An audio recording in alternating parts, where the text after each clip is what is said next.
One very interesting question for all of us is how not to give up over the years. Okay.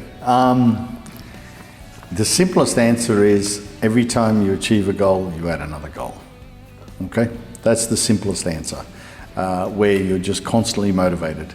I did, we'll talk about that later on, but I decided to do 15 feature films over 15 years.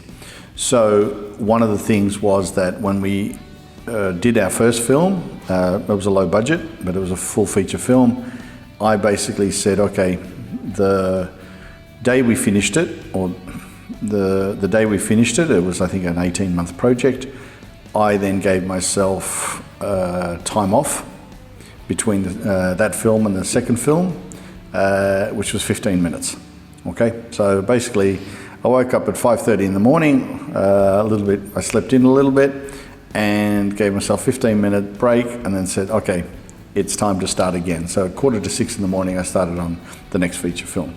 So yes, that's advanced goal setting and that's just full on. However, that's what you need to do not to give up. So once you've achieved something and you've got your reward and, you know, let's say you said you want the business to get to a certain level and a certain income, and then you've got, okay, I'm going to take the family for a 2-week holiday. While you're on that holiday, yes, you'll still be thinking about work. Nobody's perfect.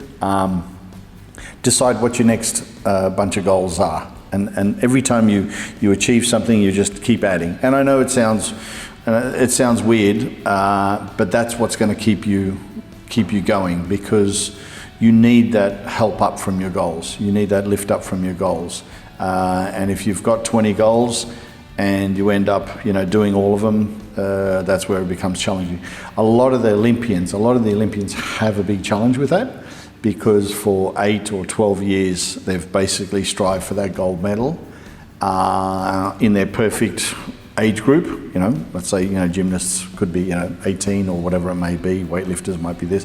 And so for that 12 years they've trained and they know that they've got that very small window of winning that gold. But once they do win that gold, then they find life very challenging, because that's it, that's their final goal.